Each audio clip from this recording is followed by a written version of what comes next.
Okay, we will go ahead and get started. Thank you all so much for being here tonight. My name is Shannon Lindsey.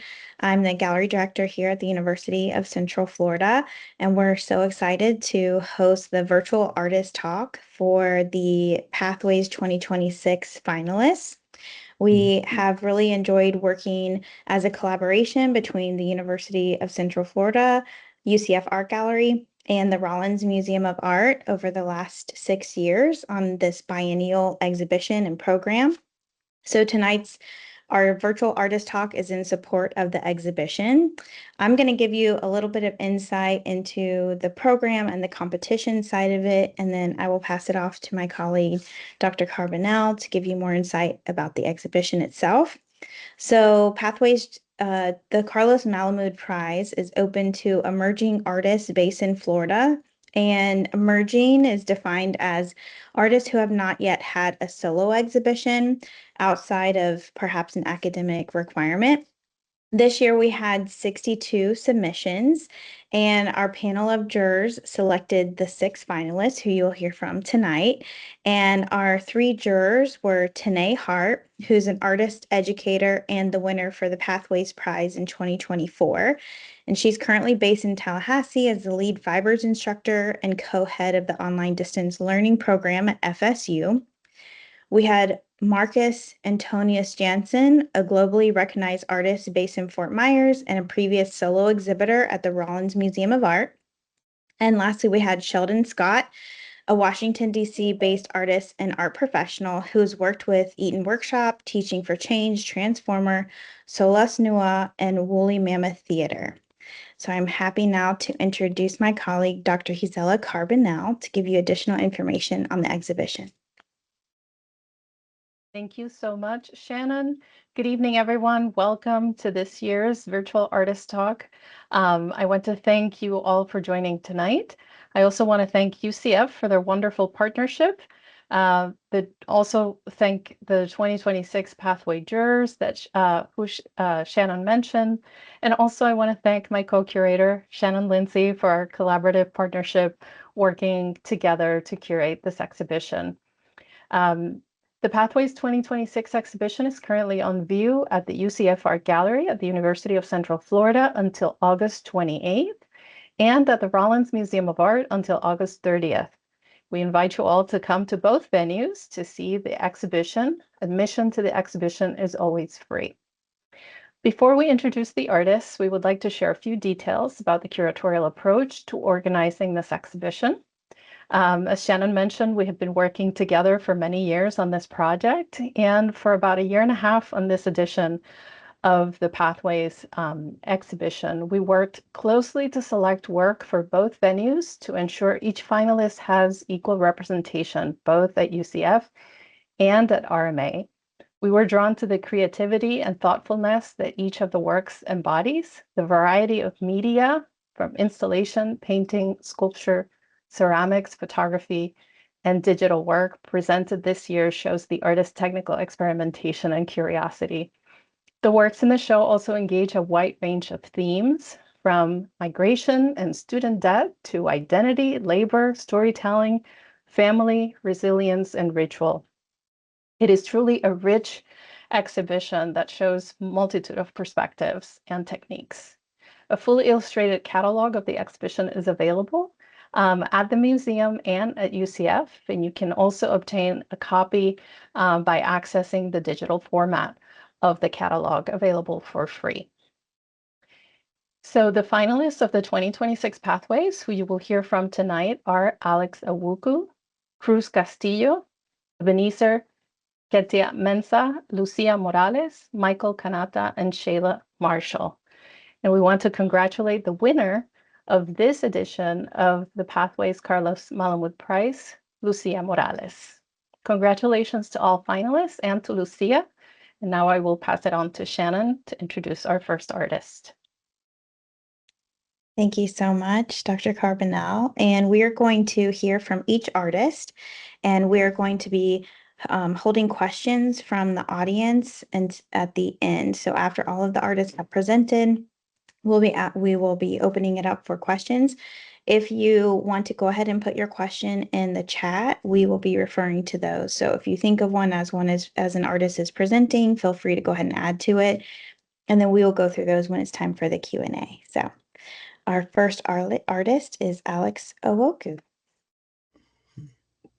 Okay, thank you, Shalom and everyone. I think it's been a great privilege, to be selected to be part of this show and also this prize. I've really enjoyed and I've learned a lot from the practice and also the process.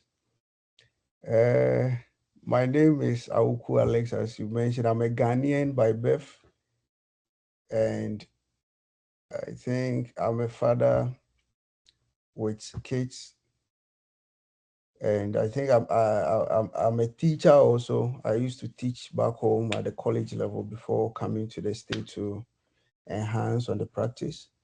I have an industry, a mini rural industry which I operate uh, through my practice as an artist and also as an industrial person and a teacher also. Yeah.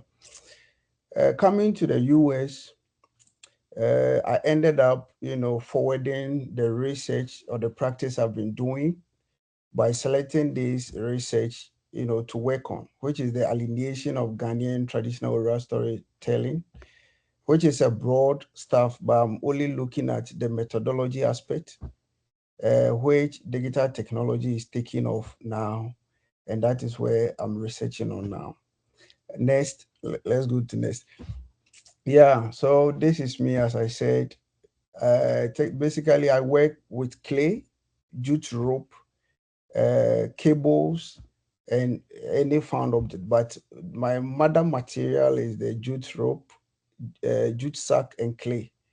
Then other materials also come in to talk about the narratives around family, community, and also storytelling.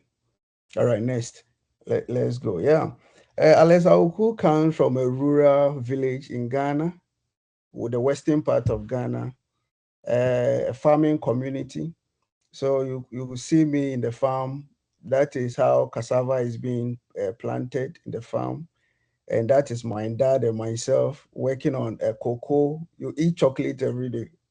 But that is the root. This is where it comes from. That's the beginning. We have a cocoa farm that we are working from that.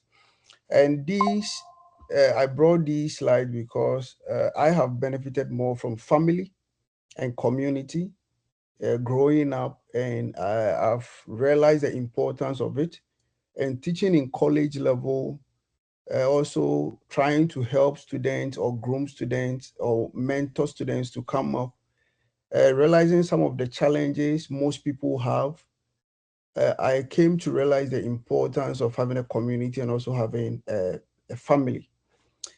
So this has been my inspiration into my practice and all the things that I try making, just to throw more light on the importance of family and how we need to have family and a community by ourselves. Next, let's go next. Yeah, so this is my workplace. Um, the guy in the yellow is Ofori, one of my workers. I have 12 workers. He's a porter. We basically make earthenware bowls, which in the Ghanaian community we eat from. And that is mainly what I do in the industry, apart from the art aspect. And the Indian man at the back is the Indian High Commissioner to Ghana. He visited the area and decided to come and look at what we do as ceramics people. And I think I was taking him through. Okay, next. Yeah, and this is the processes we do in the industry. I think you could see the drying and the kiln there. We do wood firing. That is what we do back home. More wood firing and the fired bowl. That is how it looks like. It's in a bisque form, and out of that is what we eat from. We grind pepper and eat fresh vegetables from that. All right, next. Okay, these are the materials I use, like I spoke about, jute rope, clay, and their resonance to the practice. or their conceptual kind of significations, or what this signifies in my practice. Like clay, has been the oldest material since, which symbolizes ancestry and also gives us memory and other stuffs. And the jute rope also, because my practice is based on family, community, it all talks about connection. So the jute rope, the cables and stuff talks about connection, where the jute rope talks about the natural connection which we get from our culture, tradition, and other stuffs. And the cables are talking about the current technology that we have, or the current AI and other stuffs now ruling us or taking us away from the community and the family that we have. Okay, let's go on next. Yeah, my work is fully or has full embedment of Adinkra symbols. These symbols are very important and key in the Ghanaian society. We use this symbol to educate, to to teach, to do everything.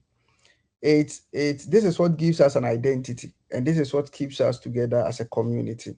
So I have them through all my pieces, and they all have me. We have thousands of them, but I just brought about four for you to have a feel or know how it is. So the first one is Jinyame, except God. We believe in God to be the omniscience, omnipresent, and the creator of the universe. And we have Sankofa, which means, when returning or to fetch or returning to take something back is not wrong. When you make a mistake and you go back to correct it, is not wrong. So these are traditional things that we use to hold the community together or hold families together. That technology is taken away. Next. Yeah. So, uh, giving that summary, I'm now going to my work. I had a video here that I wanted to play, but I'm not sure it's there, but it's fine. If we don't see it, we can go on. I don't know if it came. Um, this piece is in the show, which is entanglement, which talks about family. That is the genesis of my practice or my piece. you know Myself, I stayed with an auntie. It is an auntie who brought me up, and I think that is what has led me coming to the US now, because I had her. I know there are some people, as a teacher, I realized most people didn't have some of the advantages that I had from family, the help hands that I got. And people end up in prison, and on the street, and places that we wouldn't want them to be, because there is no community and there is no family to keep them up going, like how some of us had. So I think that is what influenced mine. But in the Ghanaian context, storytelling is one of the tools that keeps us together or bonds us together, one as a family and also one as a community. So, and the method we used to share these stories was to come together, maybe at night time, after dinner, we come together as a community to share these stories. And during those times where children can ask questions, things they don't understand, or things they want to know about. And the elders, or we all share, we discuss, we share, the knowledge is being transferred. Critical thinking is being done. IQ development is being done. So many things are being done there. But unfortunate for us now, technology has come. Technology is good. It's helping us make things very easy, but it has taken all those things off now. Now my children don't know more about Kwakwanansi stories or storytelling. They only know of their iPad, A, B, C, D, those kind of daddy, chuburu, buru, buru, the shack. Those are the things my kids know now. But our time, we had the privilege to sit with elders, and they share experiences, correct us, teach us to have perspective about what will happen in the future, or what will befall us, and prepare, as we move on. Next. So these are the current research that I'm doing, which is an upgrade or a continuation of what is in the show. These are the new pieces I'm using to talk about the community things, which has the Dinkra symbol that I spoke about, and also has stories behind this.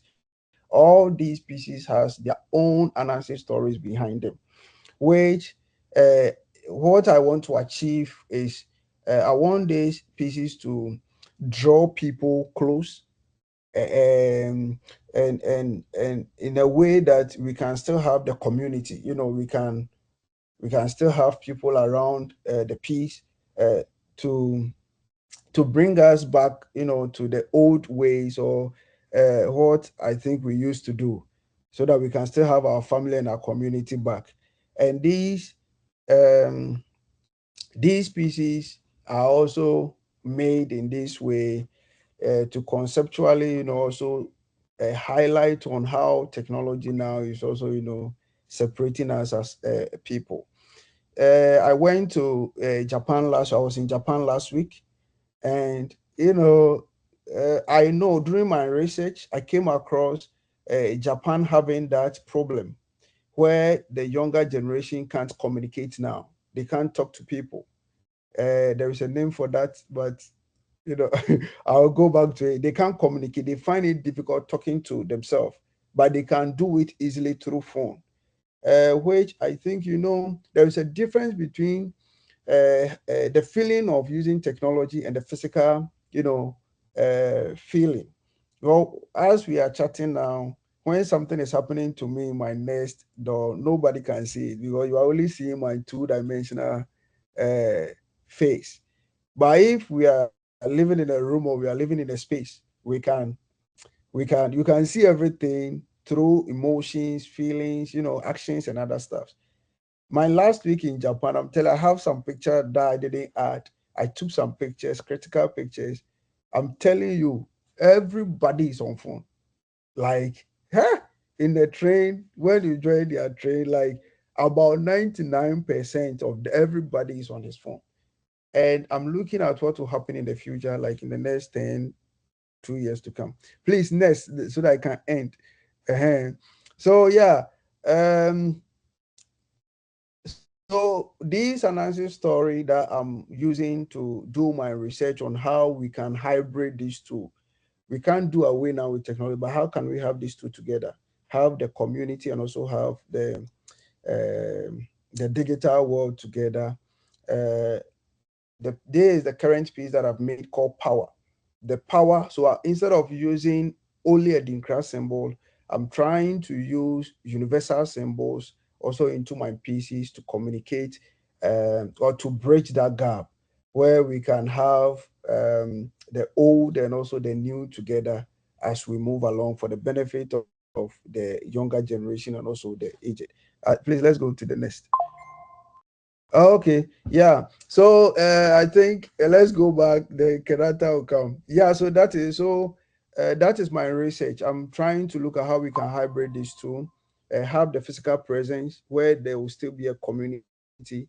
Like I was very happy when we met at the University Museum and also at the Rollins. You could see people coming, and there are some people that we met. If not this show, there is no way you can meet them. And I think that was a great privilege, to have communities like that to share. Now I can send anybody message at any time for help or for assistance in knowledge in things, directions and other stuff. And I think that is what I'm trying to encourage and also bring back into the digital age. Thank you very much. Thank you so much, Alex. I Mhm. appreciate you sharing and look forward to some questions for you later. All right, Michael.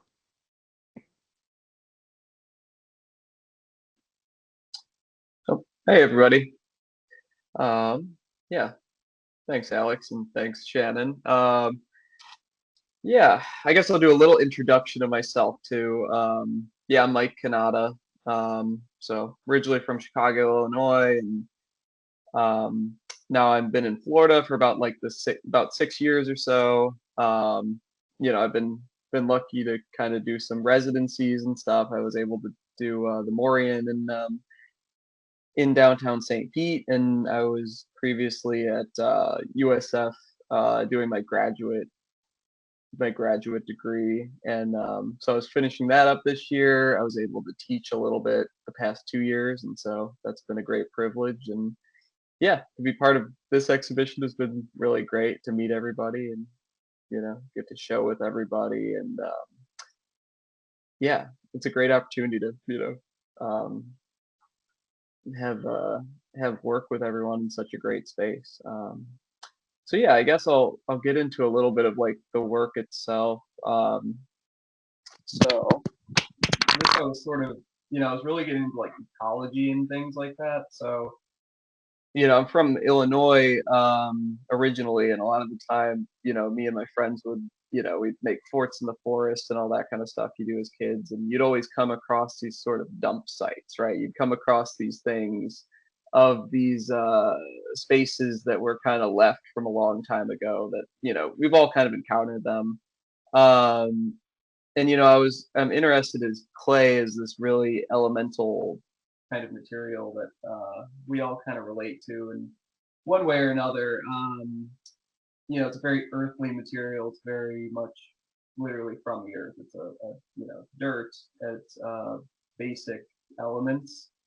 And so I was really interested in letting the environment take hold on the process and stuff. So a lot of these pieces, it's one image here, but the pieces that are ceramic are they're crackly, and some of them were left outside. So I would leave them in rainstorms as greenware, which means it's unfired, so it's just mud. And I would leave it in the rain. The rain would degrade it. It would make it fall apart, making it kind of ephemeral. And that was sort of the process. Like the elements of nature was then becoming part of the process. So I was interested in that at this point. And then one of them I put in the ocean. So I put it in the ocean, and then once it was done, when the rainstorm was over, I let it dry. When it was done in the ocean, I let it dry. I fired it, and I mixed it with some really mossy looking glazes and some metallic, different metals and things. So I was experimenting with putting things in the kiln. But anyway, I was very interested in kind of creating this beautiful but toxic sort of sludge on this. And I was very inspired by the mosses in Illinois, and these really like beautiful, like so pristine almost in one, in most of it. And then there was just this garbage coming through it, and kind of like, you have this response to that, I feel like. And so I wanted to then take that and then put it in the gallery, put it in this perfectly white space where you're kind of like confronted with that. So anyway, I did that, and I filled the USF gallery with dirt. So I dug it from outside, and me and some friends brought it in with wheelbarrows, and we put down some tarps underneath. And anyway, yeah, we made these big piles, and there were a good amount of ants within it. So I learned if you're gonna do that, you get dirt from somewhere else. You get dirt from from inside. But anyway, that was a fun project, and it's a little bit different from what I'm doing currently and what you'll see later on. But as far as urban things, you'll see some connections here. As far as I'm interested in the grime, I'm interested in things on the ground, I'm interested in texture, I'm interested in like surroundings and things, and these sort of storytelling narrative elements of art that are experiential in some way, and at least in this case sort of participatory, because I want people to walk on it, and it's interesting to see what people do, right? Are you going to walk on it? Are you not going to walk on it? Are you going to tiptoe? Are you going to dance on, what do you do?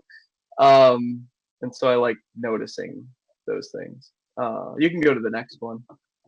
So this is sort of, closer to where I'm at today. Just for scale, this image is it's about like 6 feet tall. This one's in the UCF gallery right now. So this one's part of Pathways. So if you came to that exhibition, you got to see it, which is cool. But yeah, this is like human size about, so this is, a little on the pedestal. It's a little taller than I am.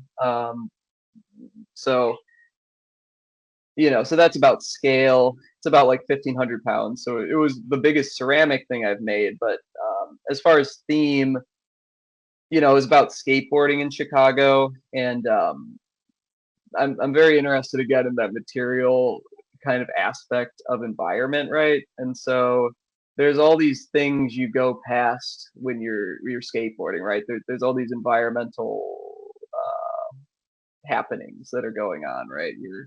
You're going by trash, and you're going around people, and you're hearing noises, and it's this whole experiential thing. And I wanted to take that experience and then put that into like a still object, sort of animate a still object as basically taking a city and then turning that into a body, right? So if you're experiencing the city on a skateboard, this is the physical object of that experience and that motion and those sounds and all of those things happening in a city that are kind of hyper stimulating and stuff. And so I wanted to basically make a maximalist, ceramic item that sort of has the energy and the feeling of skateboarding and things. Yeah, so you can go to the next one. So this is the other side of it. You can see a little bit more of the actual skateboard, and the the wheel on the very bottom right is like, it's like the truck, coming off of the wheel. So very exaggerated scale of size and things. The middle area has like an ear, and there's this giant road, right? And this proportion that changes, right? So it's like the scale of motion and size and like proximity, right? Like the proximity of the road and going into the distance and things. There's a train in the left hand corner, and then that's going down onto a train track. And so anyway, all these things are kind of overlapping like a city, all these, there's all these layers of the city, there's all these things going on. It's a strange ecosystem that we all kind of live in and function in. And I don't know, it's sort of, you're part of this ecosystem. I feel like another ecosystem, an urban ecosystem. And so I'm interested in that. And so at the same time I was finishing this, I was really diving into painting. And painting,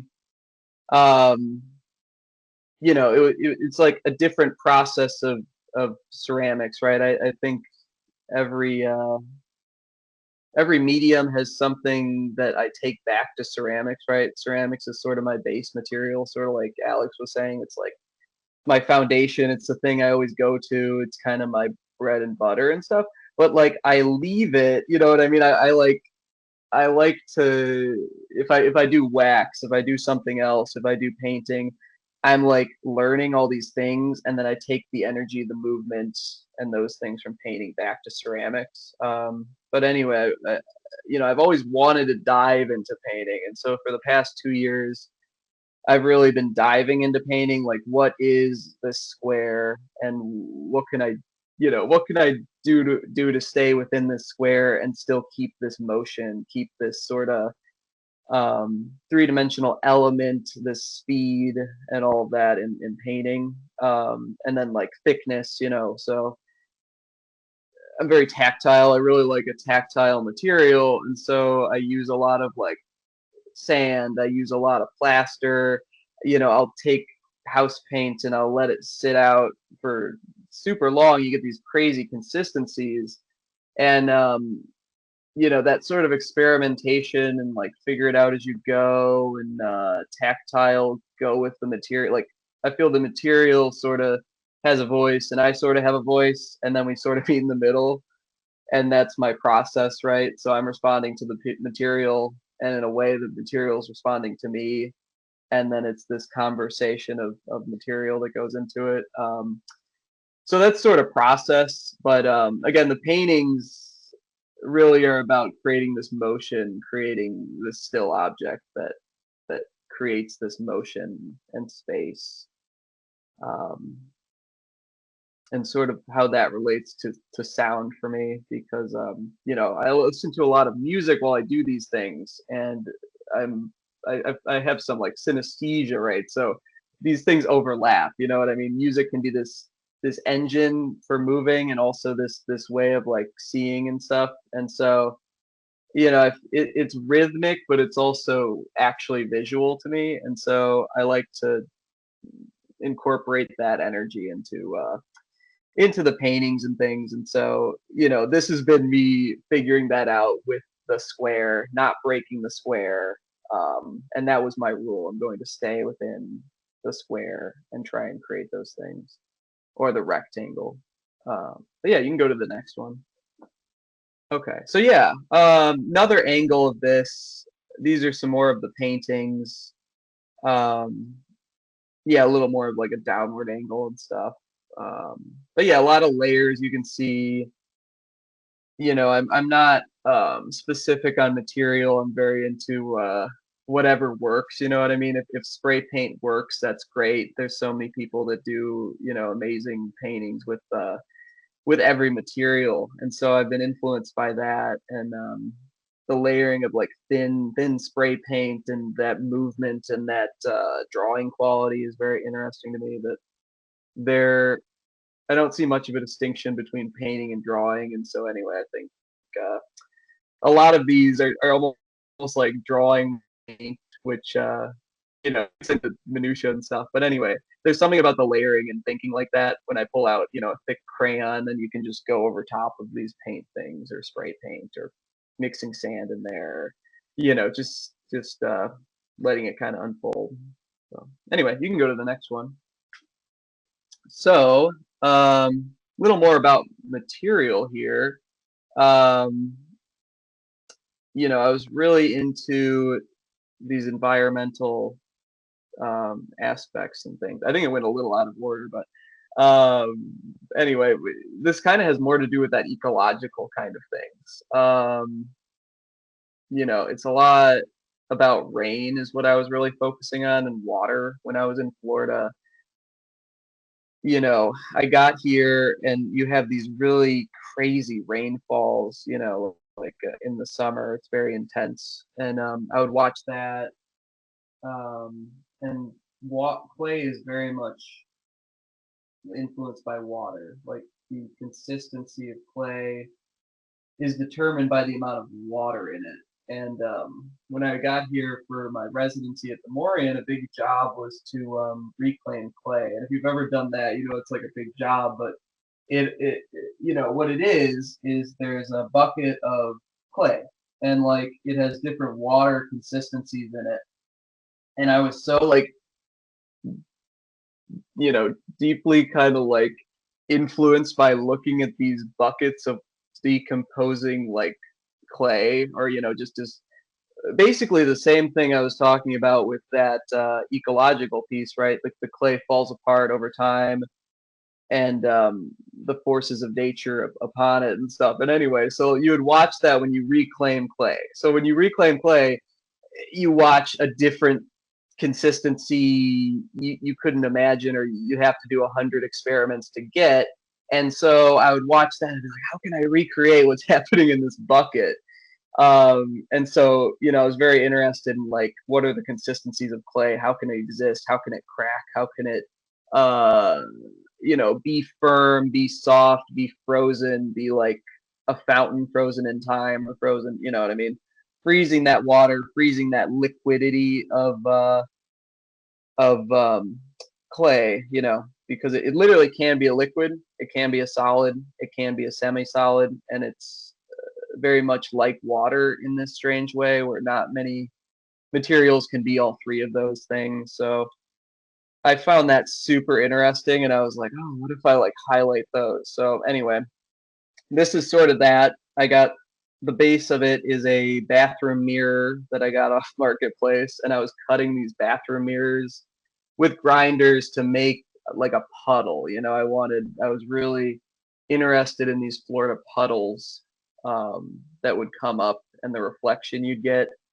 And then, you can see the crackling in here, the different parts and pieces. I was really getting into throwing, and I wanted to know how that could be an element of these pieces.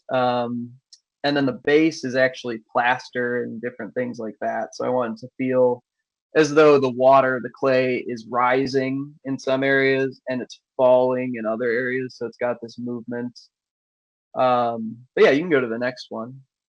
Okay, cool. So yeah, you can see, they kind of become anthropomorphized in a way as well. They become sort of bodily in a certain way, like they're walking, they're falling, they're rising. You're not really sure. I wanted to feel like this puddle is coming out, right? This water, this clay is kind of speaking through its materiality, and yeah, in motion. It's frozen in motion. And that's kind of the fun thing of clay. It just exists in all these different states.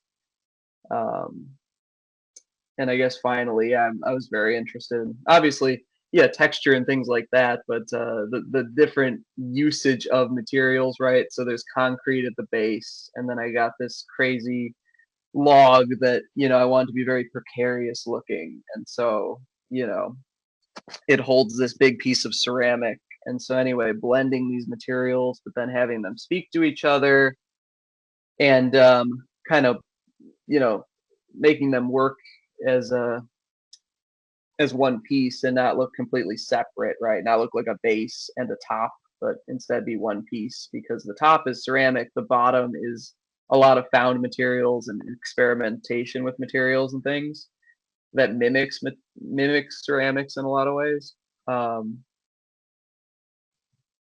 Yeah. So yeah, you could go to the next one. I'm not sure. Okay. Yeah. So this is sort of my most recent works are similar to this, and this is my oldest of my most recent works. But again, it's inspired by water, and I was in Chicago at the time at Bridgeport Art Center, and I would do these drawings, and I wanted to translate the two-dimensional drawing into like a three-dimensional object. It's like about 1.5 feet tall, this guy. And basically, I was doing these paintings, I was doing these drawings, and I was very interested in, like, how a drawing can be anything. A drawing, you can just draw it, no physics need to happen, no balance needs to happen. It can look really gooey and animated and all these things. And so I was like, how can I get ceramic to function sort of like this painting world, sort of, where it's really animated, and clay has this wonderful thing where it's so gooey and it's so tactile, and it just holds this animation naturally, and so that's one of my favorite things about it. It naturally becomes this animated thing. So yeah, I was interested in that, and like this raindrop or something, right? This water droplet sort of rising, or like in a I was interested in the Chicago River. I was looking at that a lot, and the splashing and stuff. And so I was sort of thinking of that at the time with some of the drawings I was doing. So yeah, you can go to the next one. So yeah, these are the most recent things. These are what I made for my thesis a few months ago, and they're all basically that idea. They're drawings that are then translated into ceramic. So it's you make this world in drawing with, I'll do it with a crayon. I like it to be really quick. I don't want it to be overworked. I just do something real simple.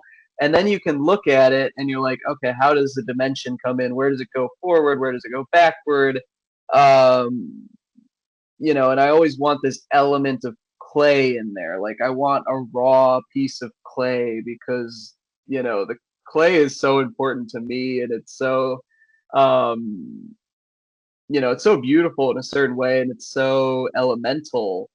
And I feel like when you cover up all of it, I'm almost lying. I'm almost leaving this such important part of the process that I don't want people to miss. And so, it's one more voice in the art. It's one more kind of piece of the dialogue of clay. So, that's a lot of it, a lot of playing with different glazes and seeing how they come together. But, it's kind of kid in the candy shop. You put it through the kiln and you see how it goes, and you put another one, but they're so shiny and kind of playful and Christmas. You get out of the kiln, it's like opening something for Christmas. So, it's a very fun process. And I guess, yeah, the last thing about these, you'll see later on as well, but it's about that translation of the 2D and the 3D. This installation was about like sound and motion again. So it was like, how do I take this motion of sound, right? Or, that I sort of experience, and then how do I put that into a painting? And then how does that translate as like a wall or a space that these sculptures exist in, right? So I feel like it's the space that I want these paintings to live with. They're like in dialogue, and so it's one installation in that way. You can go to the next one. All right, and we have about 1 minute, Michael. Okay, I think this is my last one. I might have one more, but okay, it's actually one. Okay, you can go back to the last one. I'll go real quick.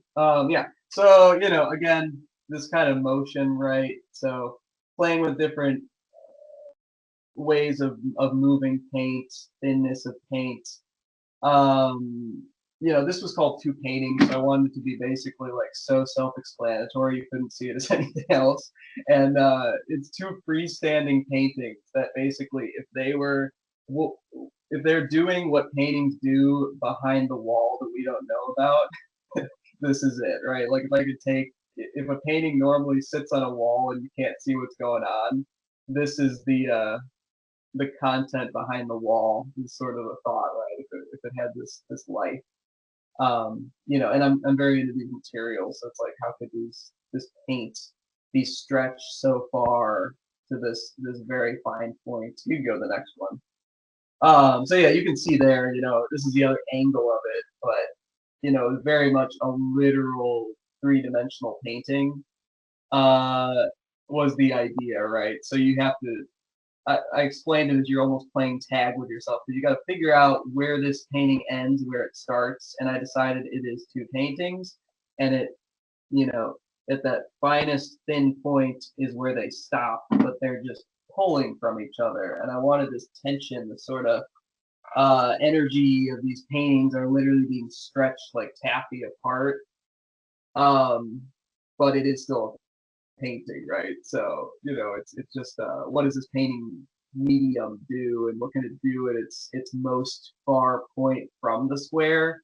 Like, as I was saying, I was trying to stay in the square, and now this is what I do when I can break the square. When I gave myself the permission to break the square, this was the solution. They will be pulled and tension and energy within that. So that the dialogue between that, the ceramics, and this sort of space of these 2D, 3D worlds, and if that was the the in between of those two. So yeah, that's pretty much my work and things. And yeah, thank you. Thanks for having me. Thank you so much, Michael. Now we're going to hear from Cruz. Hello, everyone. Can you hear me? Hello. Yeah, we can hear you. All right, cool. My name is Cruz Castillo. I'm a working artist living and working in Winter Park, Florida. I was born and raised in Detroit, Michigan. And yeah, I primarily work within found objects. I do a lot of found object assemblage work. That would classify itself as sculptural pieces. A lot of what I engage in is kind of immersing myself in a peculiar environment, navigating the space, whether it be on foot or via car or bicycle. I kind of try to find the familiar and the strange, and the strange and the familiar of these places, and collect objects that I'm gravitated towards, and bring them back to the studio. And when I have an array of these objects, I begin to figure out if there's a way to piece them together, with, that becomes a bit more aesthetically pleasing as a whole. And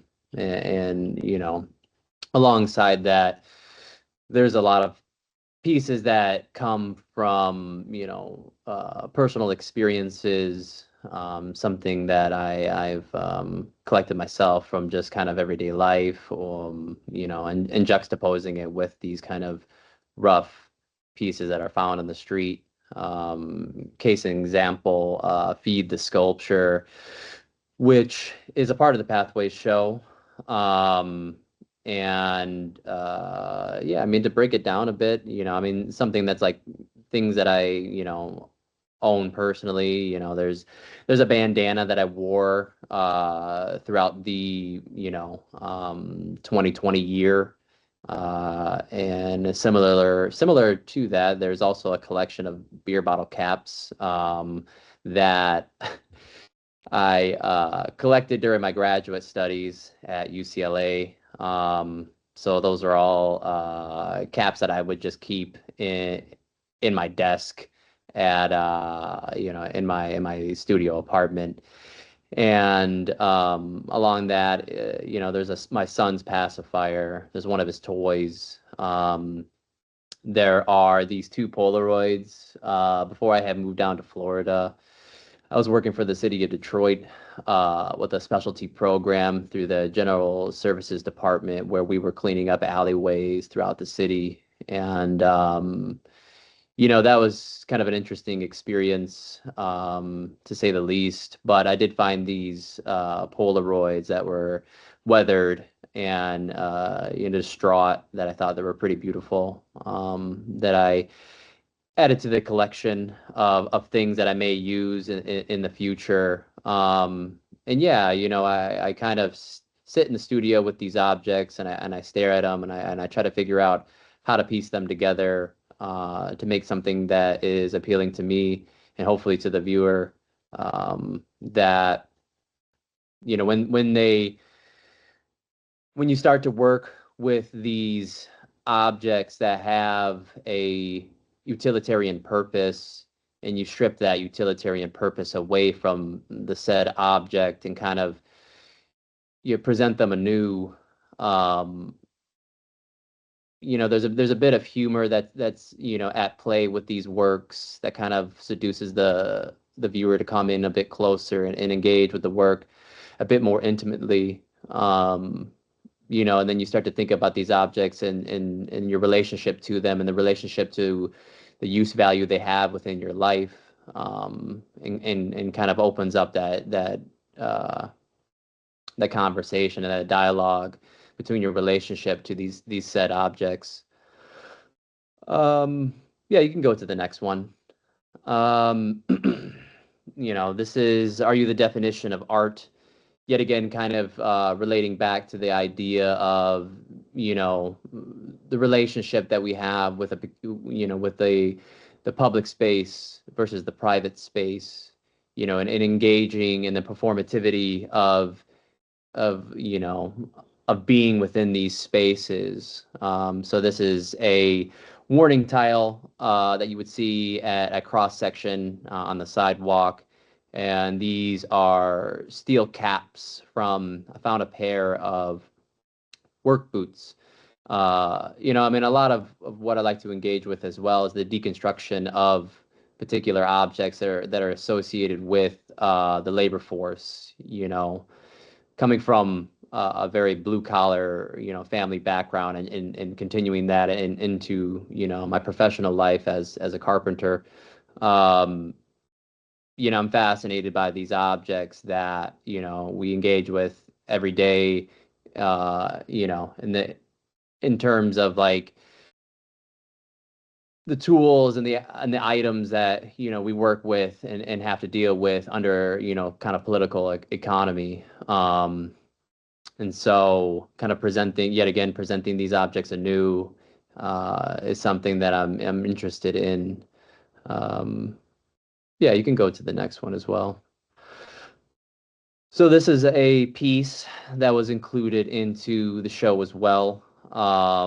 Debtor's Prison. It's at the UCF Gallery. And yeah, I mean a similar concept. You know, I was getting a lot of these like student loan bills while I was in graduate school, and they just kind of started collecting up, and I would have them on my coffee table.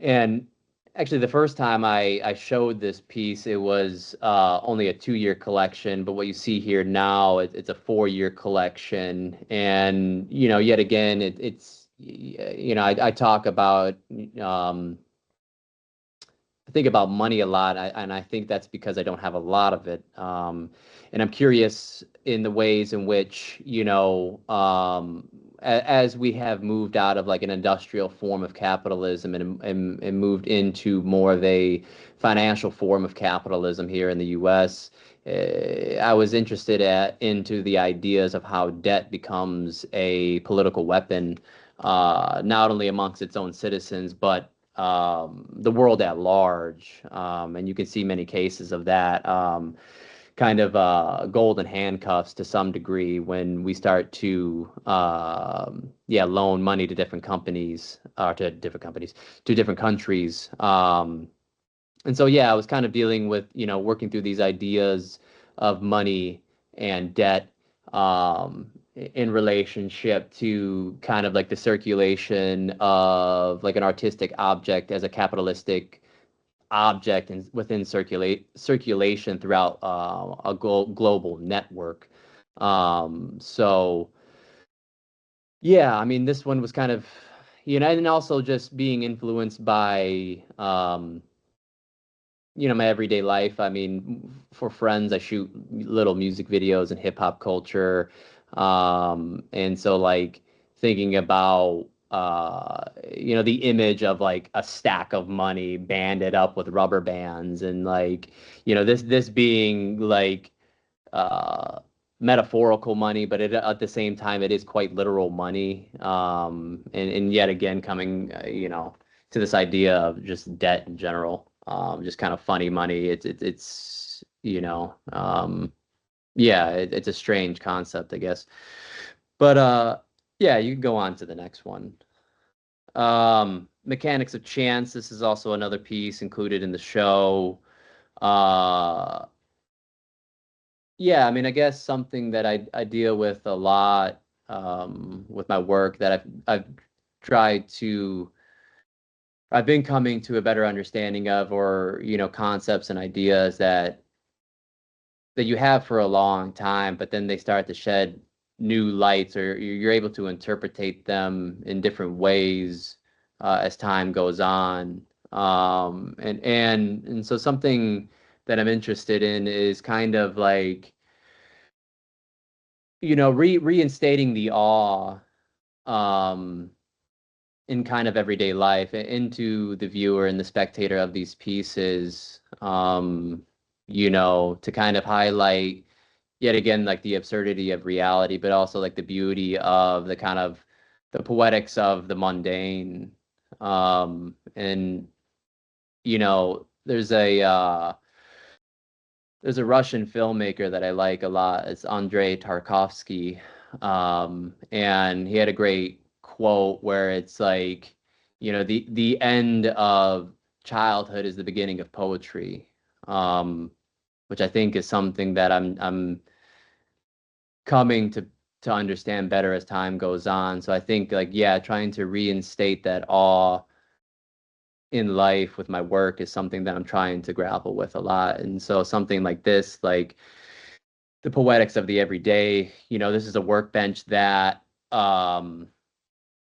originally started at my actual job that, you know, me and my coworkers would work a lot on. And then as time went on and it got, you know, encrusted with kind of these like testaments to our own history of work labor within this space. I wanted to take it home and use it as my own work table, and continue to kind of these like happy accidents going into it. And then finally, I decided to document it. And, after probably like a 3-year period of working on it, I thought it looked nice enough to document it and call it a piece. But who knows? Maybe it could continue, similar to the debtor's prison piece. Maybe it can continue to grow and evolve over time. But yeah, you can go to the next one. Okay, and we have about 1 minute. I'm so sorry, just so we can get to everyone and have time for questions. I'm trying to what's no, how many slides are left? Yeah, I mean, these are just kind of works that I made. I mean, a series of impressions is also included in the show. You can go to the next one. Dead Labor was a part of the show, and it was included in the UCF gallery, and similar concept to the debtor's prison piece is just thinking about money and thinking about the objecthood and the material components that make up, a dollar bill, and being able to deconstruct it, or try to at least deconstruct it to some degree where, how do you repurpose the ink from a dollar bill into a mark making tool and make a artistic gesture and make a work of art from it. And yet again, kind of dead labor, and a dollar being a signifier of one's past labor. And so I thought that was kind of an interesting concept of being able to solidify something, a moment in time via a piece of paper. And yet again, I mean, I know I probably don't have a lot of time to kind of dig further into it, but yeah, I think, if you're interested in knowing more about it, feel free to email me. But yeah, thank you for everyone that was involved in the show, and thank you for your time and your patience in hearing me. But yeah, I'll leave it at that. So Okay. Thank you. Thank you so much, Cruz. Thank you so much. Okay, Lucia. Hello, everyone. It's nice to see you all again virtually. I'm Lucia Morales, so I'll go through as quickly as I can. Let me set a timer for myself. Okay. I'll start out just talking a little bit about what I do. So I'm a visual artist. I'm also a dancer and an educator as well, similar to Alex. I have a big focus on community, what that means, tradition, community, family. So that's why very recently dance has become a big part of my artistic practice and life. I was raised by a mother who's a dancer and is very an immigrant as well. And I'm also an immigrant. I came very young, but living in Miami, which is where I am, there's all these little pockets of communities that kind of exist alongside each other.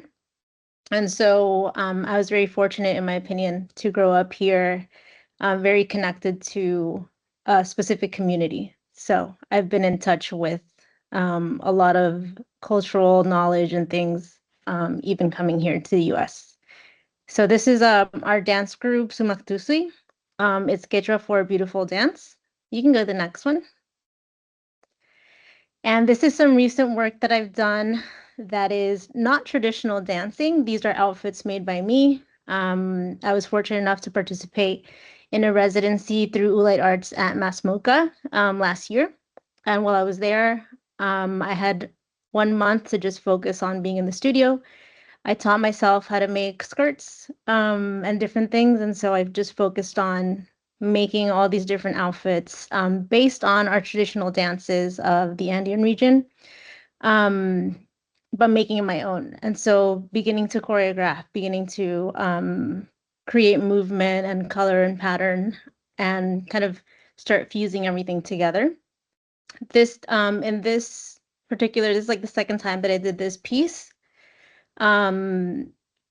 It became about kind of protecting or having a protective layer on the dancer or the quote unquote performer, because as dancers, outside of the context, when your traditions and things are taken outside of context, they become spectacle. Much like art sometimes can become spectacle. You become a performer and you're performing. And so what I like to do with this work is protect the dancer, still share what I want to share, but at the same time, um, very carefully choose what to share and how to share it, if that makes sense. So that's what this piece is about. And then I have Kuyaiki here, which are some friends that are musicians here in Miami, that are nonprofit, and they work in teaching Andean music to children in the community and also in Jauja, Peru. So very fortunate to know them as well. You can go to the next. This is our family's comparsa. My mom is from Cangallo, Ayacucho, in Peru. And so this is our family's dance group, I guess you would call it, organization in Ayacucho. This is from this year in February when we went to dance together. My father is in this picture. He's like crouching down on the right side with a mandolin. My mother is next to me to the left. She's wearing the big sunglasses. And then my sister and my cousins and other people are in this picture as well. And then people that live in Peru, a cousin from Canada, my godson, etc. So again, very involved with family, community, keeping traditions alive. But doing it in my own way through my art. But this is really the core of why I do what I do today. You can keep going. This is one of the pieces that's at UCF now, so the trenzas. And this piece has traveled to different places. This is Chicago. You can go to the next slide. Also in Jauja, Peru. It's also been in Indiana. It started in Miami. And I'm still continuing to work with it now, even though all of it, the entirety, is in the gallery space, part of the show. I'm creating a new work soon that's going to be done here in Miami with some early Head Start programs. So I'm very happy about that, to be working with babies and reaching out to community that way. And so continuing to grow. Next. And then this is another kind of continuing work that keeps growing. So this is the mantas. The mantas we use for dance. So these are all pieces that we use for different dances of the Andean regions, but also some of these belong to family members from a very long time ago. So I have my grandmothers, my late aunts, my other aunts, my sisters, when she was born, they made one for her. So they're textile pieces that are very important. And then a lot of them are more contemporary pieces that are machine made. So they're not as intentional as the family pieces that I have, but we do use them for dance. So what I like to do with these is just temporary sort of action works. So these are these are photos from video documentation of them being used in different action works. So there's one video that's in DC that's at Rollins Museum now, but I have others also. This is from the most recent one I did just last month here in Miami Beach. Go to the next one. This is also taking over a space here in Miami. I was invited to take over the facade of a friend's photography exhibition. She's a Peruvian photographer, actually two Peruvian photographers, had a show, a dual show at this gallery space. And so I was invited to do a dance work and also to cover the facade of that gallery space on this occasion. So that's just documentation of that one. You can go to the next one. And then this piece, it's all connecting back to like tradition and the continuation of tradition. So the term cultura viva, or living culture, so that these, our cultures don't just cease to exist. This is at the Orlando Museum of Art.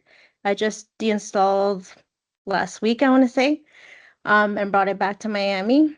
But this is with their ancient art of the Americas collection. So I really liked being in that space and having this work in conversation with the pieces that were there, part of that collection, because it's very much, to me, just they're not artifacts. Like when I walked into that space and saw the gallery, the pieces of jewelry that go on the nose, the vessels that hold, liquid, and I would imagine the ones that were from Peru would hold chicha. This corn that I used for this piece make chicha. So there's a lot of connection there where I see that, objects are treated as artifacts, as objects, as ancient, as things that no longer exist, um, and people and traditions that cease to exist. And so I was just really happy to have this piece there because to me, it's knowledge that's very much alive, um, and shouldn't be considered something of the past. It just changes, everything changes and is in flux, but it's not something that's dead or no longer alive or necessarily belongs behind glass. But that's another conversation to have. Next one. And then these are the right one is the trenzas as they're installed now, and with different video documentation of that as well. The documentation to me is really important just to show that the work is not done by me, but it's done by community members. And so I like to show that as well, the work that goes into it that's not about me, but it's about the actual community and the people that are taking part of that. And on the left side is the piece that's dedicated to my grandmother and my aunt. And on this occasion, my mom helped me place the flowers, so that was very special to me. So it's a memorial piece that I welded for the two of them. So all my work really comes down to the intention behind it. And that's very important to me in the end, is what is my personal intention for the work? Is that being received? I hope that it is. And I hope that people can connect to it no matter what culture or background you come from, even though it's very specific. To me, I feel like I'm able to connect to others. So that's very important to me. Thank you so much, Lucia. Thank you so much. All right, next we have Shayla. Hello, everybody. It's nice to see and meet everybody because I know that I didn't get to go to the show as well too. So this is my first time getting to hear everyone speak about their practices and their work, and it makes me feel even more honored to be a part of the exhibition and the show as well too. Because I'm just like, wow, so amazing! Everyone's so talented. I fit into this group with everyone. Great. So my name is Shayla Marshall. I'm an interdisciplinary artist based out of Miami right now. And the way I decided to frame my presentation is this thing that I explore. I call it the New Black Archive. And through learning more about my practice, you'll understand where that comes from. And it's how to build a world when one is torn down. So you can move to the next slide. Okay, so I'll start off with talking about some of the inspirations in my practice so you get a better understanding of the work that I make. I was born and raised Black American. I come from African American roots here. So my family has been generationally in the US due to the transatlantic slave trade and those things as such. So I grew up within this particular landscape, and I never really got to travel much outside of my upbringing, which being in Miami is where I grew up. And a lot of the inspiration for the work that I make stems from those environments, just like seeing Black American culture be displayed in such a way through music, television, um, innovation, invention, activism, and authors, and the list goes on. But also comes from the landscape of how I grew up culturally as well. So there's these aspects of hood culture, ghetto culture, mainly because it's like almost to me feeling like growing up in your own planet, in your own bubble. Because a lot of the times, because America is a landscape where unlike the Caribbean or the motherland, that we exist as Black people, people of color, next to um, the other, there breeds this like really type of special relationship with the way that we move throughout the world and stuff as well too, and it creates a lot of this really brilliant and beautiful innovation. Sometimes like when you do find us being in these spaces amongst other races and culture, you get a more assimilated version due to like how Western civilization has sometimes made us assimilate. But how I grew up within my culture and my communities in the urban like landscape in the inner city, it's almost like you're in your own planet because you're away from those spaces and people allow you to just be who you are. So that was like some of my first inspirations. And then I moved to California and then London and also experienced New York. So I got to see their Black cultural landscapes, learn about their history and stuff too, which there's a lot of due to large city culture as well. And books and literature and music all inform my practice a lot. So I reference Black quantum futurism a lot. It's a book by Rashida Phillips and More Mother Collective where they write and talk about how time is not a linear construct, and looking at it in a linear form is more of like a hierarchy that Western civilization has placed upon us. And if that we can look at it in a more circular sense, we would understand that everything informs everything and we have autonomy over choosing our destiny, which was very interesting to me. And music has a lot of these ideas of, especially with album covers and vinyls, as you can see, I usually will include them in my work a lot, has a lot of that aspect of a timelessness as well. But a lot of the cover art really shows like the Afrofuturist kind of style in the culture, especially bridging from the 70s when it started. So you can move to the next slide. So I always start off with this project. It's a project where I was actually documented by one of my friends, but I use it as an introductory to my practice because this project was at a crossroads almost for me within the development of what my work looks like today, which we'll get into.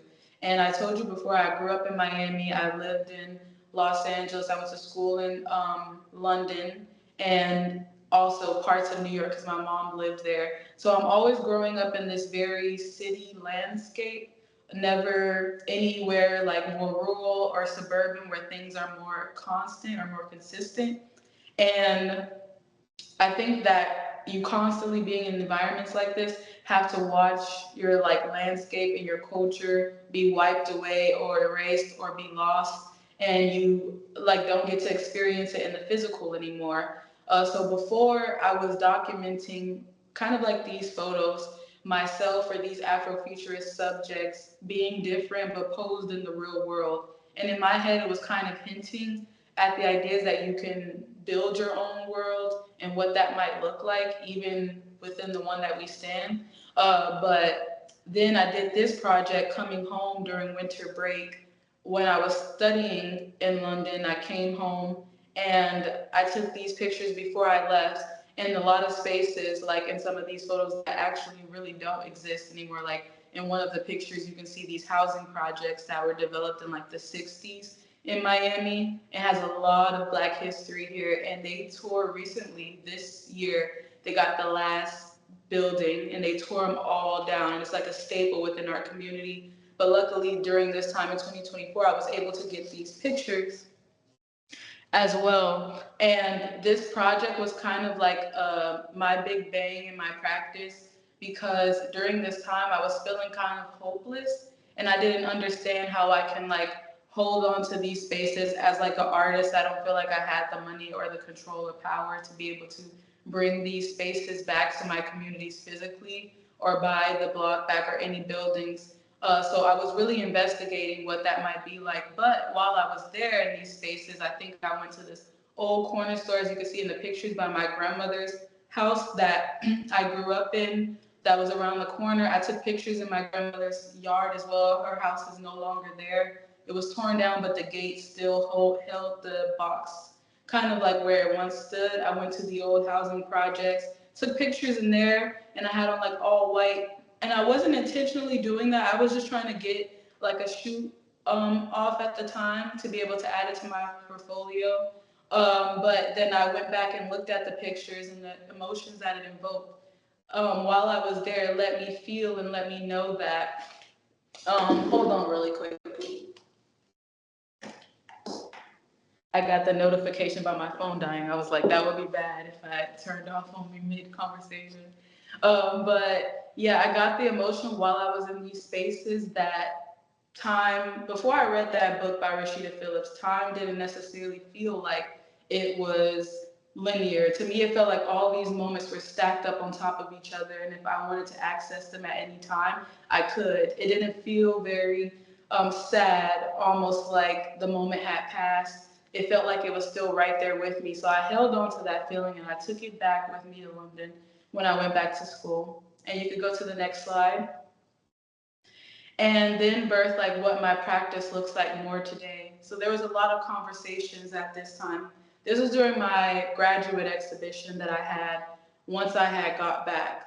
So it was time for that once I was finished with that trip. And instead of like kind of hinting at this idea and aspects of world building, I really started leaning and falling into it, building and crafting these installations that kind of held our cultural spaces, these third spaces that are being lost to us, in this type of liminal space where our memories and culture can exist forever and time is collapsing on itself in ways. So throughout the installations, you'll see different aspects. You'll see the records and the vinyls, which stems from a particular time period. You'll see my tintype photography, which is a method of historical photography from the 1800s. You'll see a lot of the vintage furniture or the sculptural pieces that give these aspects of something past, but they have this like very futurist spin and element to them.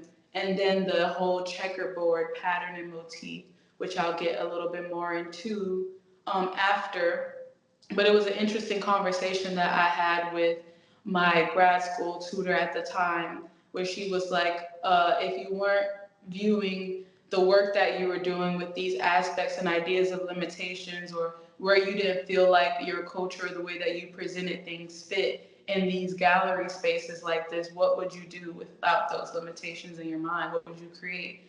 And when I was getting ready to do this show, and I was like, I would take over the whole space because it's a very radical idea in my mind to feel like, as a Black woman in a lot of spaces, especially in Western civilization, that I can take up space.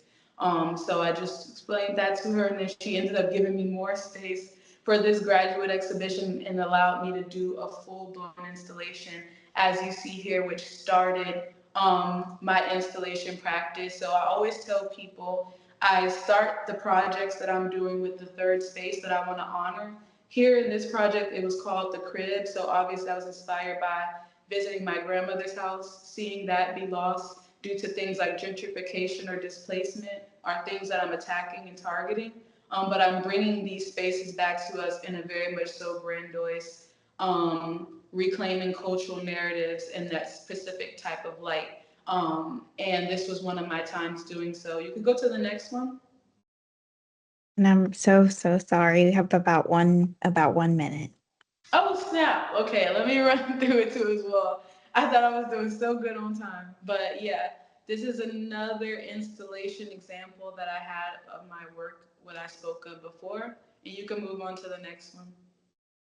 And these are the two pieces that I have on view. So I always talk about third spaces are the installations that I choose. And once I have those third spaces, I'm honoring, then I make all the work that goes inside of them, which are always hair sculptures, these chessboard sculptures, as well as tintype photography.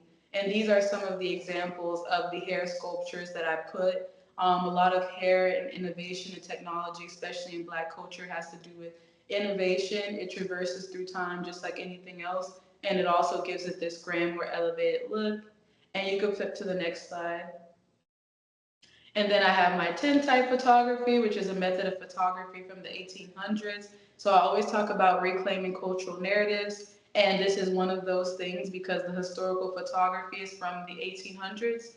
A lot of the archive of these photos before didn't look as, it looked more egregious and more assimilated for the Black subjects of those time periods. So I reclaimed this method of photography by building a new Black archive and documenting Black people from different facets and walks of life, and putting them in these portraits that also gives it this like regal aspect and quality to them. Next slide. More examples of some of my hair sculptures. These ones are based in London. Next slide. Another example of them being installed at a show I had at Saatchi Gallery with them last year. Next slide. And then I have the motifs of chess within my work because chess mimics how the game of life, kind of mimics the game of life within the rules that it has, game of strategy, game of war. And I feel like if I'm having these acts of cultural reclamation, I like to include it within my work. So it's my own version of checkmate, but it's also a little bit of a double entendre for creating this trance-like hypnotic quality that allows things to feel like I'm transporting you into this world that I'm building at the moment. So yeah, that's a good overview of my practice. Thank you so much, Shayla. We appreciate it. Thank you so much. And our last but not least, Ebenezer.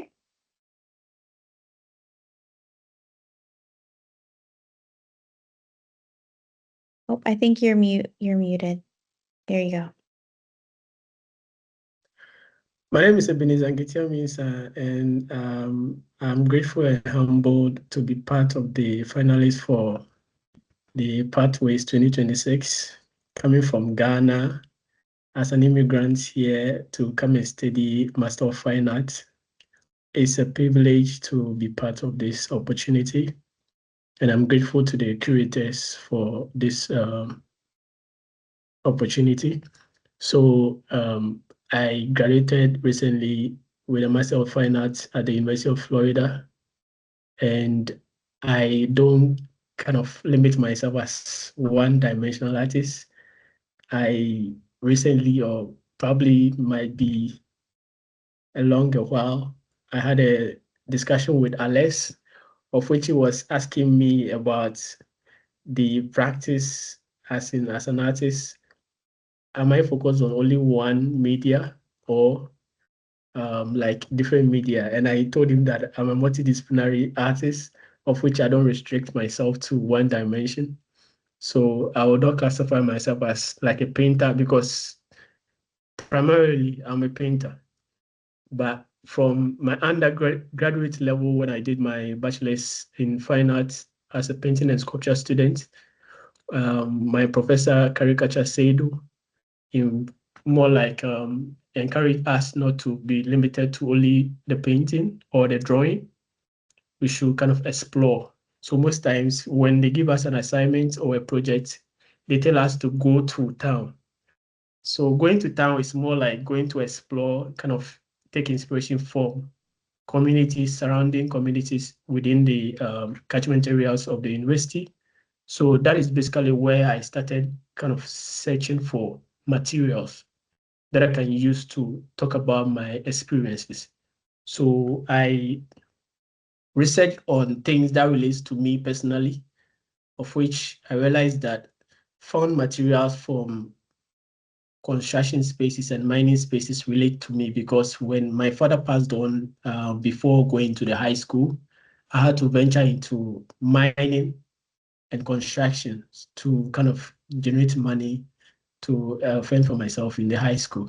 So basically, this is what I did before going to the high school.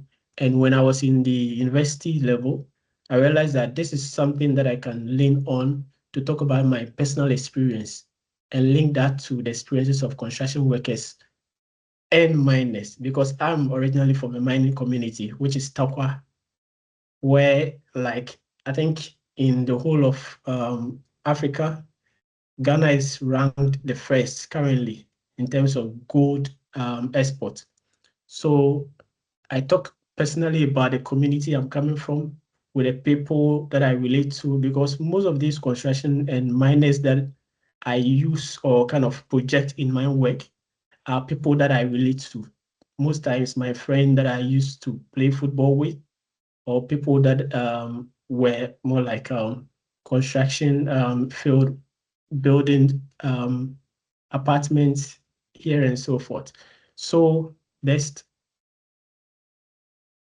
basically, this video talks about the experiences of construction workers, the resilience that they go through as more like people who generate money for their family. So I was merging the two scenarios within the two geographical contexts, as in like a community or like Ghanaian community where they do the construction work with manpower without leaning on any kind of machine or equipment to ease their work, as compared to the space here in which Florida, you see a lot of machines seen in construction spaces. So I was bridging these two kind of spaces and how they emerge. And also I did a performance to kind of do like a rendition of things that happens within the construction space, to talk about the experiences that they go through, which are unseen in outside, and also things that are kind of seen with kind of more like normal within the construction space. But when you move out of the construction space, they are more like a different thing altogether. So I was trying to kind of use this work to relate that experience best.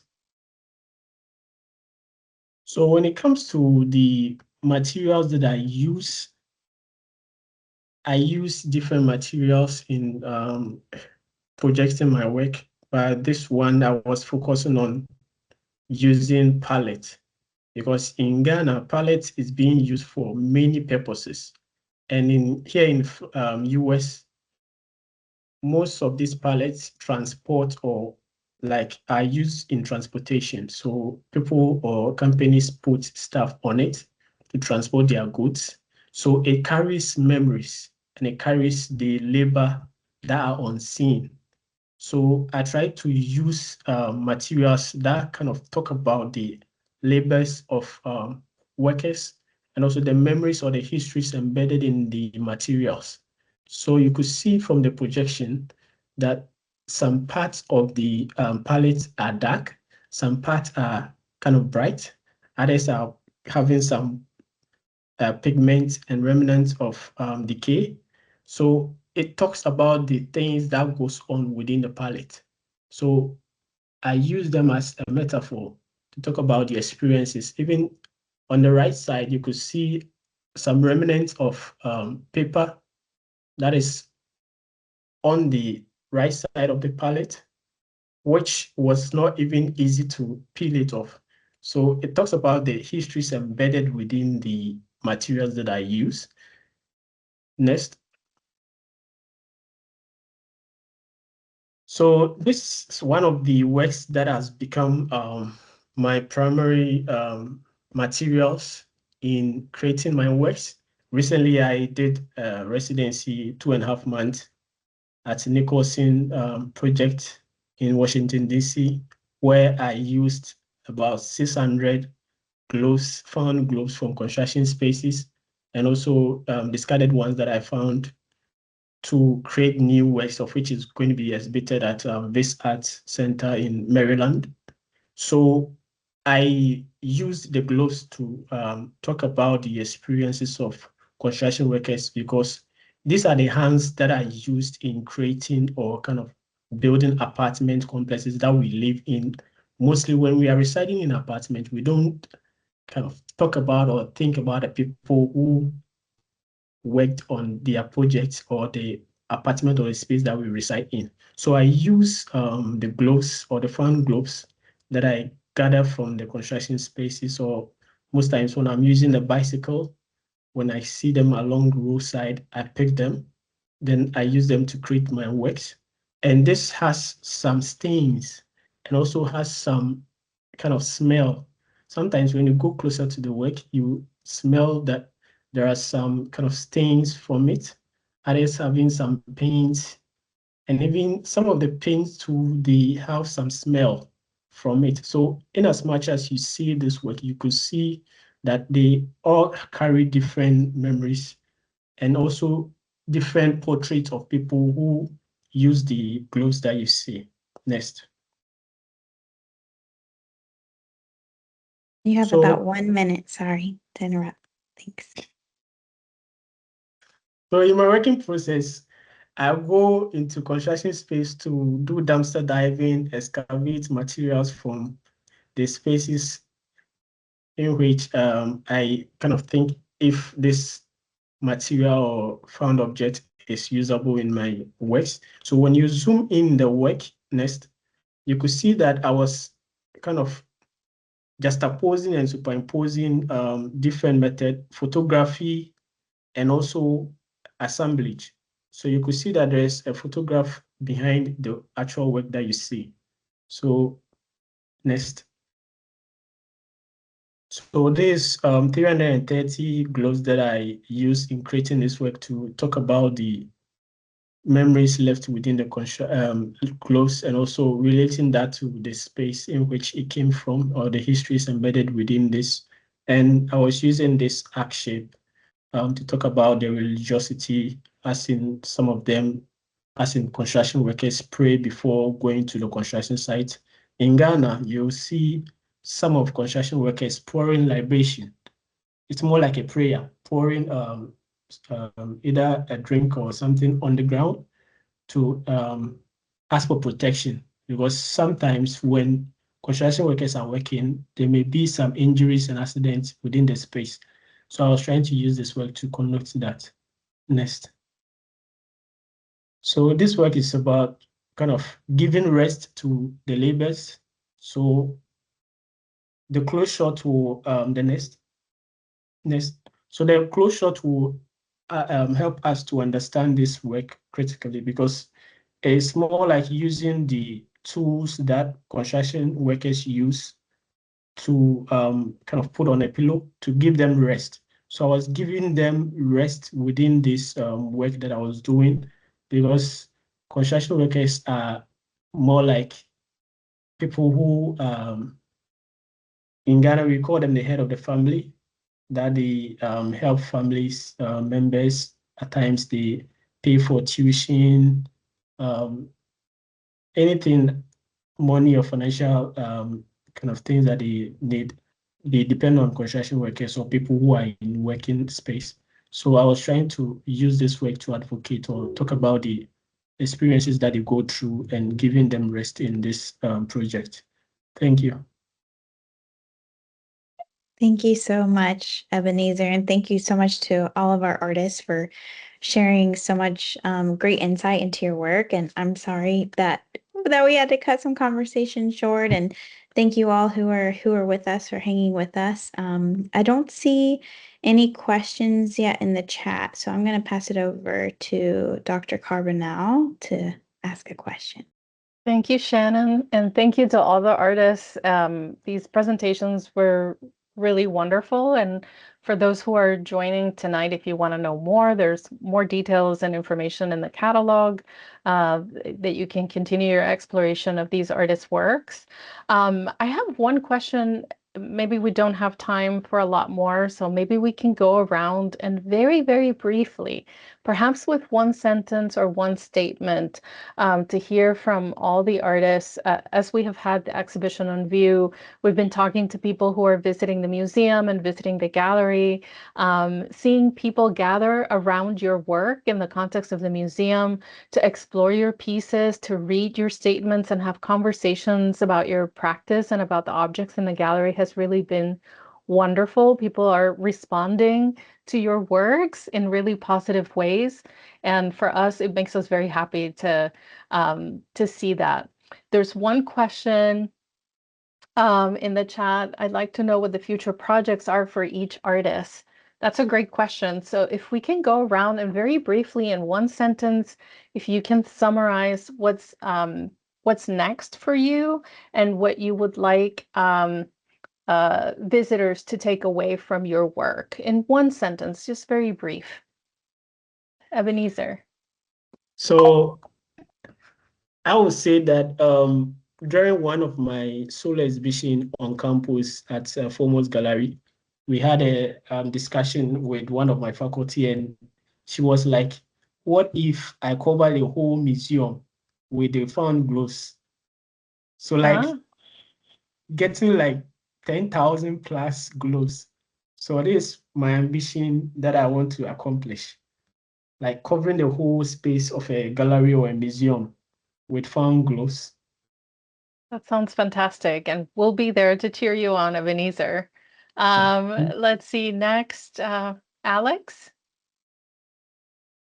I'm thinking of making a life-size outdoor sculpture, a spider sculpture that will have some ceramic seats and that can give people the space to sit and have a conversation.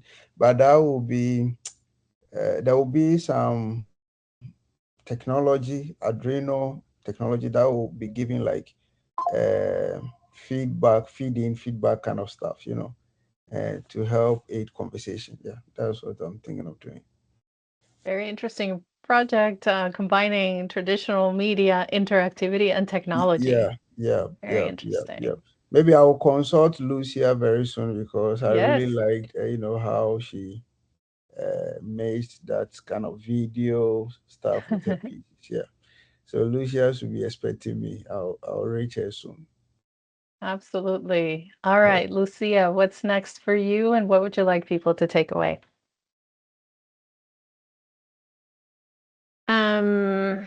A lot more dancing, a lot more braiding. My first museum solo show at Rollins Museum next year.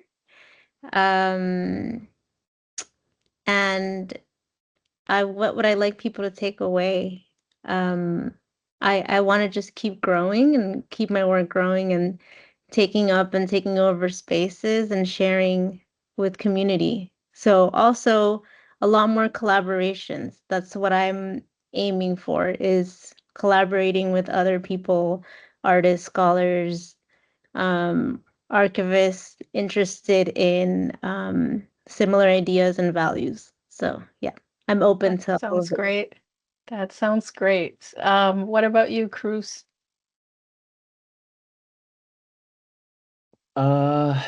Yeah, I mean, I think something that I'm interested in working with is continuing to develop. I'm interested in working with like kind of making my own museum display cases for some of these found object works, which I think could be kind of interesting conversation that happens.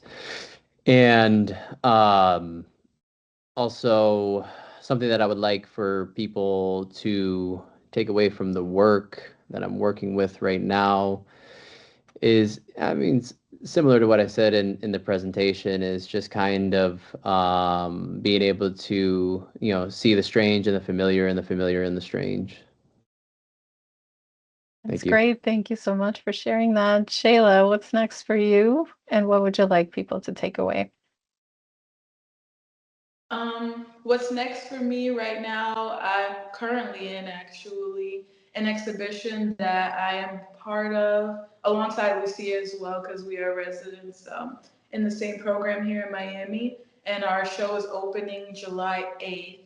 So I said that I always use third spaces as like a catalyst, and then I decide how I'm going to design those spaces as an installation. So the curator actually allowed me to take over one of the rooms in the space and develop this music project that I've been trying to work on for a year. This has been in the works now, or an idea that I had. But I'm exploring DJ culture mixed in with simultaneous chess exhibitions. It's this whole idea of the grandmaster and the double entendre of grandmasters in music, but also within chess. These two very powerful things that are doing very synonymous things to control, like a board, whether it's to win over the game or win over the crowd. It's a very similar type of outcome or task that they have. But yeah, the show opens July 8th. I recreated one of my hair sculptures this time. I decided to be a DJ booth, remnant of the DJ booths that grandmasters used to use back in the 80s, involving crate digging, sound system culture in cars, and as well as the hair aspect and the floating place for the turntables. And everything in the space spans my mediums like sculpture, like tintype photography, as well as the chessboard paintings and sculptures that are silhouettes carved out of life-size bodies of people, to basically develop and build this space. But it's all surrounded by focusing on Black music culture and the power within sound. Congratulations on that project. That sounds fascinating. And let's wrap up with Mike. Mike, what's next for you, and what would you like visitors to take away when they experience your work? Sure.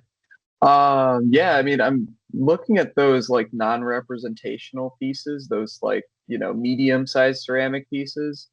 And I'd like to scale those up a lot to make them sort of the size of that skateboard sculpture, maybe a little larger.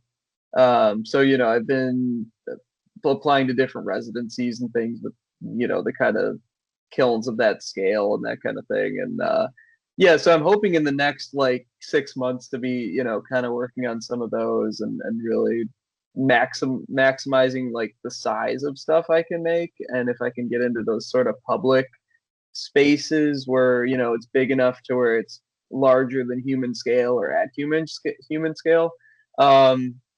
So that's kind of what I've been like working towards, for the past couple years. And yeah, I've had friends that have these big, they do them outside, and it's like a flower kiln that opens. You open it while it's on fire, and then it's basically the sculpture just stays where you fire it. And so Wow. that's sort of an interesting way to like, just make a big sculpture and get it to a place. Like they'll do that at sculpture gardens and things.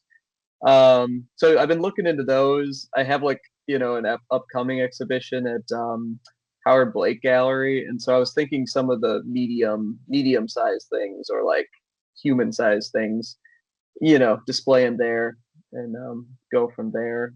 Sounds great. Yeah, and then I guess take away. I don't know. I hope you have some kind of experiential kind of thing from my art, right? Hopefully you walk in and you kind of have a visceral response and kind of environmental spacing effect, which is a little different than online, but I guess that's what I try to achieve, right? Is you kind of go in and you have this experience when you go in. So yeah. Very good. Well, thank you all for joining tonight. Congratulations to all 6 artists. Congratulations to Lucia, who's our winner for this year. We're very happy that you were all able to join tonight for this presentation and this conversation. We are very proud of each and every one of you and the work that you have at the museum and at the UCF Art Gallery. Thank you to those who join us. Thank you, Shannon.